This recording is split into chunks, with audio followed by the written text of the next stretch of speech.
Praise the Lord, ஹல்லேலூயா. ஆண்டவருக்கு மகிமை உண்டாகட்டும். நம் தேவனாகிய கர்த்தர் நம்மை பலப்படுத்துகிற கிறிஸ்துவாக இருக்கிறார். நமக்கு உதவி செய்கிறவராக இருக்கிறார். ஒவ்வொரு நாளும் காலையிலும் மாலையிலும் நம்மை புதிதாக்குகிறார். நம்மை சரியாய் வழிநடத்தி செல்லுகிறார்.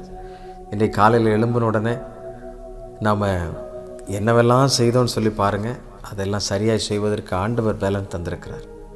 மாலையில் வந்து அதை நினச்சி பார்த்தவருக்கு நன்றி செலுத்துவது எவ்வளோ பெரிய பாக்கியம் பாருங்கள்.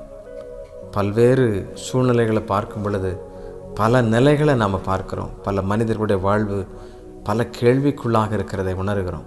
பிரியமானவர்களே, இந்த சமயத்தில் ஏசாயா தீர்க்கன் ஒரு அருமையான செய்தியை நமக்கு சொல்லுகிறதை பார்க்கிறோம். ஏசாயா 66:13 இப்படி சொல்லுகிறது: ஒருவனை அவன் தாய் தேற்றுவது போல் நான் உங்களை தேற்றுவேன், நீங்கள் எருசலேமிலே தேற்றப்படுவீர்கள் என்று சொல்லப்பட்டிருக்கிறது. ஒருவனை அவன் தாய் தேற்றுவது போல். ஒரு வாலிப வாழ்வில் இருக்கிற ஒரு இளைஞனை யார் தேற்ற முடியும்னா தாய் தான். ஒரு பிரச்சனைக்குள்ளாக இருக்கிற, இல்லைன்றால் வாழ்வில் பல போராட்டங்களை சந்திக்கின்ற ஒரு இளைஞனை யார் தேற்ற முடியும்னா அவனுடைய தாய் தான். நிறைய நேரங்களில் அநேக நேரங்களில் சொல்லுவாங்க, நண்பர்கள் தான் எனக்கு எல்லாம் உதவி செய்கிறாங்க அப்படின்னு சொல்லி. ஆனால் இருதயத்தின் ஆழத்தில் நம்ம எல்லாவற்றையும் சுமந்து கொண்டே இருக்கிறது அந்த தாய் தான். நமக்காக ஜெபிப்பது, நமக்காக பாரம் எடுத்து இன்றைக்கி என்ன பண்ணியிருப்பேன், இன்றைக்கி சாப்பிட்டானா என்று சொல்லி நம்மை ஒவ்வொரு நாளும் கரிசனையோடு கூட பார்ப்பது நம்மை பெற்றெடுத்த தாய் தான் என்பதை மறந்துவிடவே கூடாது.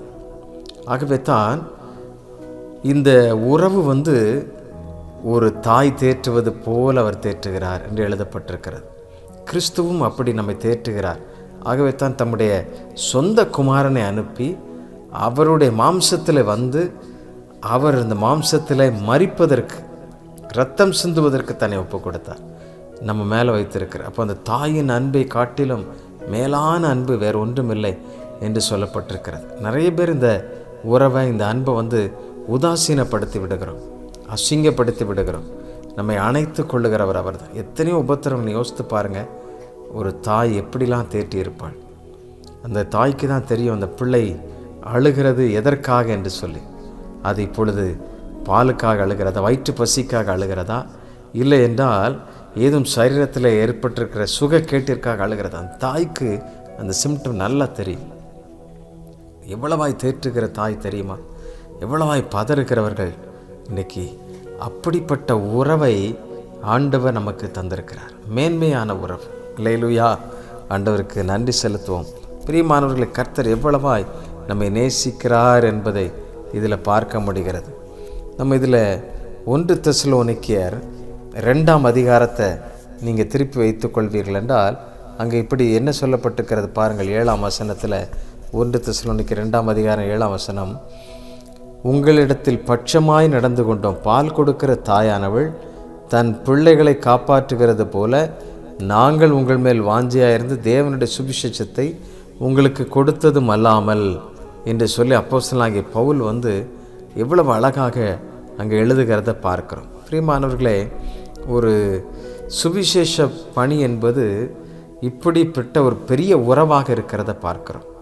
சுவிசேஷம் அறிவிப்பதற்கு சபையில், இல்லை என்றால் ஊழியத்தில் ஆண்டவர் இந்திரங்களையோ, இல்லைன்றால் அவருக்கு உதவி செய்கிற தேவ தூதர்களையோ, இல்லைன்றால் அவர் பல்வேறு காரியங்களை அவர் பயன்படுத்தவில்லை.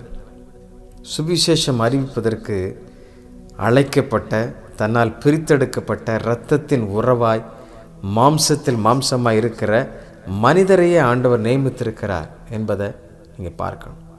அதனால தான் மத்திய கடைசியில் அவர் எழுதுகிறார், நீங்கள் உலகமெங்கும் போய்.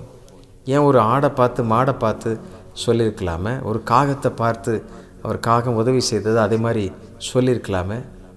அவர் சொல்லவில்லை. மனிதர்களை பேதுருவை அழைக்கும் பொழுது, நீ என்னை பின்பற்றி வா. இந்த உறவு ஏனென்றால் அப்படிப்பட்ட தேற்றப்பட்ட உறவு. ஒன்றுமில்லையேன்னு சொல்லி அலசி கொண்டிருந்த அவனுக்கு அவனுடைய படகில் ஏறி அந்த படகை நிரப்புகிறார். அல்லேலூயா. தாய் தேற்றுவது போல் அவர் தேற்றுகிறவர்.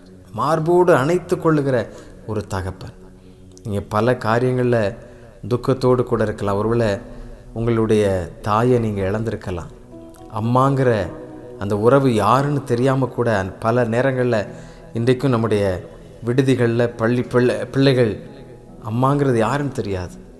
நம்முடைய மிஷன் ஸ்டேஷனில் அப்படி நிறைய பிள்ளைகள் இருக்கிறாங்க. இயேசுதான் அவர்களுக்கு தகப்பனும் தாயுமாய் இருக்கிறார். அல்லேலூயா, ஆமென். ஒரு தாய் தனது பிள்ளைகளை பராமரிக்கிறது போல கிறிஸ்து அப்படி நமக்கு பராமரித்து வருகிறார். எவ்வளோ பெரிய பாக்கியம்! இந்த நல்ல தேவனை நம்ம துதித்து பாடுவோமா? ஆண்டவரே, நீர் எவ்வளவா எங்களை நேசித்திருக்கிறீர், எவ்வளவா அன்பு கூர்ந்திருக்கிறீர்.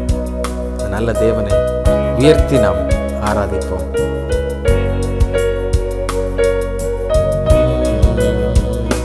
கரம் பிடித்து நடத்துவார், கண்மலை மேல் நிறுத்துவார். கரம் பிடித்து நடத்துவார், கண்மலை மேல் நிறுத்துவார். ஒரு தாய் தேற்றுவது போல் என் நேசர் தேற்றுவார். ஒரு தாய் தேற்றுவது போல் என் நேசர் தேற்றுவார். ஒரு போதும் கைவிடார், ஒரு நாளும் விலகிடார். ஒரு போதும் கைவிடார், ஒரு நாளும் விலகிடார். ஒரு தாய் தேற்றுவது போல் என் நேசர் தேற்றுவார். எங்களை தேற்றுகிற ஆண்டவரே, நாங்கள் துதிக்கிறோம் அப்பா.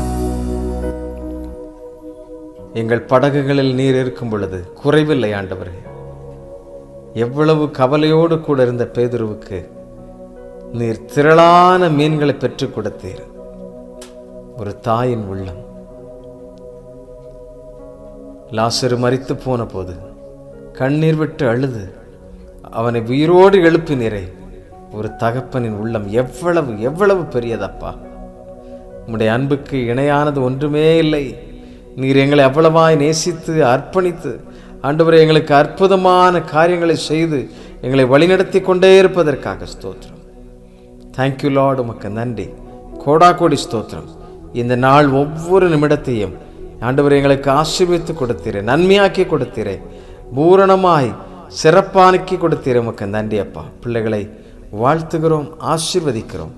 எப்பொழுதும் அவர்களை தேற்றும் இயேசுவின் நாமத்திலே கேட்கிறோம் அன்பின் பிதாவே. ஆமென், ஆமென். Thank you. God bless you.